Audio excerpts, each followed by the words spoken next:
Hello friends, good morning. कैसे हो आप? आई होप आप सब ठीक होंगे। मैंने आप सभी का स्वागत करती हूँ मेरे चैनल नेहा रियल ब्लॉग पे। और आप लोग सब सोच रहे होंगे कि मैं सुबह सुबह कहाँ जाने के लिए तैयार हो रही हूँ। तैयार तो मैं हो चुकी हूँ, लेकिन आज मैं जा रही हूँ रायपुर। पापा जी को हॉस्पिटल में एडमिट किए हुए हैं। ये है हमारे शक्ति का रेलवे स्टेशन और ये है रायपुर। मैं पहुंच गई थी। रास्ते का कोई भी मैंने क्लिप ऐड नहीं किया है, व्यू नहीं लिया है। रास्ते तो काफ़ी अच्छे सुंदर व्यू था, लेकिन मैंने नहीं किए थे क्योंकि मैं सुबह जल्दी उठ गई थी तो मुझे बहुत ज़्यादा नींद आ रही थी। तो ये रायपुर स्टेशन है, हम लोग पहुँच गए थे। दीदी लेने के लिए आई थी और यहाँ पे भाभी का बेटा है, मतलब किराएदार है वो भी। तो मम्मी यहाँ पे लेटी हुई है। आने के बाद हम लोग काफ़ी थक गए थे। उसके बाद हम लोग आराम किए थे। बहन खाना वाना बना चुकी थी।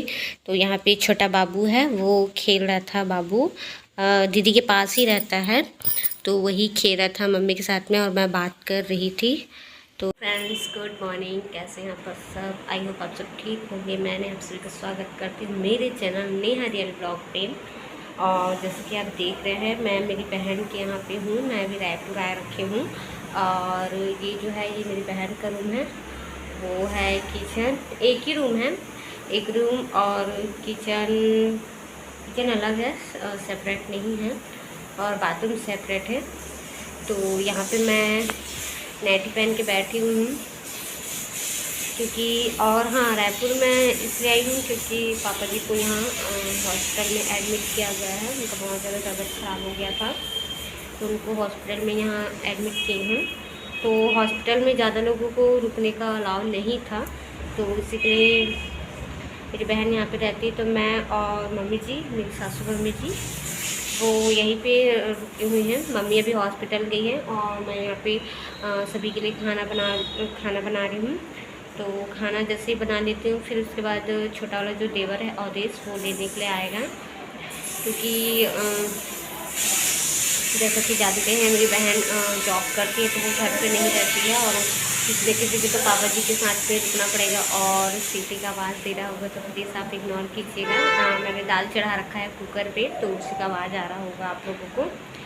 और तो हाँ, मैं ये बोल रही थी कि पापा जी के पास तो कोई ना कोई एक रुकना ही पड़ेगा। तो इसी के लिए पापा जी के पास अभी रात में हम लोग आ गए थे। शाम को कल गए थे, तो रात में आ गए थे हम लोग। और पापा का तबीयत पहले से काफ़ी बेहतर है। उनके भी शरीर पे खून की कमी थी। तो पहला एक बॉटल तो लग चुका है पापा को, और कल दूसरा भी लग गया था। और देखो, आज डॉक्टर आने के बाद क्या बोलते हैं, डिस्चार्ज करवाने के लिए बोलेंगे। तो आज या कल शायद में भी, मुझे अभी उतना पता नहीं है। बाकी हाँ, प्लीज़ आप लोग प्रेयर कीजिएगा कि मेरे पापा जी की तबीयत जल्दी ठीक हो जाए, अच्छे से हो जाए वो भी। और उसके बाद फिर मम्मी भी बोल रही थी, उनका भी थोड़ा आँख में दिखाई नहीं देता है लेफ्ट साइड में। तो मम्मी बोल रही थी जब मैं आई हूँ तो मेरा भी मैं आँख दिखा लेती हूँ अपना। तो मैंने कहा ठीक है, जब आए हैं तो साथ ही साथ उनका भी चेकअप करवा लेते हैं। तो मम्मी भी जैसे पापा का डिस्चार्ज हो जाएगा तो हम लोग यहीं अभी रुकेंगे। अब कितने दिन तक रुकना है वो तो प्लान नहीं है, लेकिन अब आए हैं तो साथ में मम्मी का भी करवा ही लेंगे, उसके बाद ही जाएंगे। तो शायद लग सकेगा मुझे यहाँ काफ़ी दिन। तो अब आप लोगों को मेरा यहाँ का ब्लॉग देखने के लिए मिलेगा। पहले का भी ब्लॉग है, ऐसा नहीं है, तो वो भी मैं आप लोगों के साथ में शेयर करूँगी। और हॉस्पिटल का तो वीडियो रिकॉर्ड मैं नहीं कर पाऊँगी। तो चलो फिर मैं आप लोगों को थोड़ी देर में मिलती हूँ। और यहाँ पे मैं नाश्ता करने के लिए बैठ चुकी हूँ। यहाँ पे मैंने सिंपल सा चावल आटे का रोटी बनाया हुआ था, चीला जैसे, थोड़ा मोटा था। तो मैं नहा धो कर आने के बाद फिर यहाँ पे नाश्ता कर लेती हूँ। नाश्ता करने के बाद फिर मैं तुरंत खाना बनाने के लिए चली जाती हूँ। वैसे तो रूम और किचन अटैच है, तो ज़्यादा वो नहीं लगता है, लेकिन खाना बनाने के लिए ना टाइम हो ही जाता है। तो यहाँ पे बैठ के मैं नाश्ता कर लेती हूँ। नाश्ता करने के बाद फिर वही है, थोड़ा सा काम इधर उधर, थकावट लगता है। और जिस दिन हम लोग पहुँचे ना, ये उसके दूसरे दिन का क्लिप है। मतलब ये जो वीडियो है आप लोगों को हाँ सॉरी, 2 दिन का मिलेगा ये आपको। मैंने 2 दिन कंटिन्यू किया है क्योंकि मुझे कुछ मिल ही नहीं रहा था कि मैं क्या वीडियो बनाऊं। टाइम ही नहीं मिल पाया था। जिस दिन मैं आई रायपुर उस दिन मैं काफ़ी थक गई थी, तो कैमरा उठाने का और हालत भी नहीं था मेरा। तो इसके लिए मैंने सोचा कि दूसरे दिन ही कोई ब्लॉग बनाऊंगी। तो यहाँ पे मैं, जैसे कि आप देख रहे हैं, मैं यहाँ पे नाश्ता कर लेती हूँ। नाश्ता करने के बाद फिर मैं सब्ज़ी काटने की तैयारी कर लेती हूँ। सब्ज़ी में मैंने सिंपल सा गंवार फली है, उसी का सब्ज़ी बनाया था। तो यहाँ पे मैं गंवार फली कट कर सॉरी गले में खराश आ रही है। गंवार सिमी को कट कर लेती हूँ। इधर इधर रायपुर साइड में इसको चिटचिटिया कहा जाता है। आप लोगों के साइड में क्या कहा जाता है वो मुझे कमेंट करके बताना। और आप लोग सब सोच रहे हो कि मैं यहाँ पे नाइटी पे क्यों हूँ। तो मैंने जल्दी जल्दी में अपना डेली बेसिस में जो मैं कपड़ा पहनती हूँ, मेरा जो है वो सब मैं नहीं ला पाई। तो क्योंकि मेरा जो आना हुआ है वो मैं डायरेक्ट रायगढ़ से नहीं आई हूँ, शक्ति से आई हूँ। तो शक्ति में तो नाइटी ही पहनती हूँ, वहाँ तो ससुराल है तो ऑब्वियसली हम लोग नहीं पहन सकते लोअर टी शर्ट जो भी मैं पहनना चाहती हूँ वहाँ। तो घर पे मैं वहाँ पे नाइटी पे ही रहती हूँ। साड़ी भी पहनती हूँ, नाइटी रात में पहनती हूँ। तो यहाँ क्या है, साड़ी पहन के काम करने उतना नहीं सकाता है। और यहाँ भी अभी थोड़ा गर्मी है तो इसी के लिए, तो इसलिए मैं नाइटी ही लेकर आ गई थी। और यहाँ पे देखो, आपसे बातें करते करते मेरी सब्ज़ी भी तैयार हो चुकी है।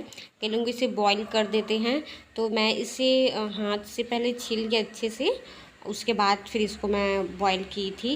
क्योंकि बॉईल होने के बाद ये थोड़ा सा ना छिल जाते हैं। इसका जो रेशे रहते हैं ना, किनारे किनारे से डंडी बोलते हैं हम लोग साइड में, तो वो निकल जाता है। लेकिन इसको करने के बाद अगर आप बॉईल करोगे ना तो उतना परेशानी नहीं होता है। तो यहाँ पे मैं आलू और गंवार फली को बॉईल कर चुकी हूँ। बॉईल करने के बाद फिर मैं आलू को पतला पतला कट कर दी थी। यहाँ पे मेरी चावल पक रही है और बगल में जो दाल भी पक गई है। बगल में आप लोग सोच रहे होंगे कि कढ़ाई कैसे, तो उसमें कुछ भी नहीं है, मैं वैसे उसको ढक के रखी हुई हूँ। और सिंपल से तो आप सभी को मालूम है कि सब्ज़ी, गंवार फली की सब्ज़ी कैसे बनाते हैं। तो मैं यहाँ पे तेल डाल दी हूँ। तेल डालने के फिर बाद मैं यहाँ पे सरसों, राई भी कई लोग कहते हैं, छोटा वाला है सरसों का दाना, उसको मैं यहाँ पे डाल दी हूँ। सरसों अच्छा चटक जाने के बाद फिर आप जो भी लहसुन प्याज कट करके रखे होंगे उसको ऐड कर लो। उसके बाद फिर लहसुन प्याज ऐड करने के बाद मिर्ची वगैरह जो भी है बारी बारी करके ऐड करने के बाद उसके बाद फिर इसमें टमाटर, हाँ सॉरी, मैंने थोड़ा सा अदरक को कद्दूकस कर दिया था। तो यहाँ पे मैं अदरक को कद्दूकस कर दिया था, उसको मैं डाल रही हूँ। उसके बाद फिर मैं यहाँ पे मिर्ची को भी डाल दूँगी।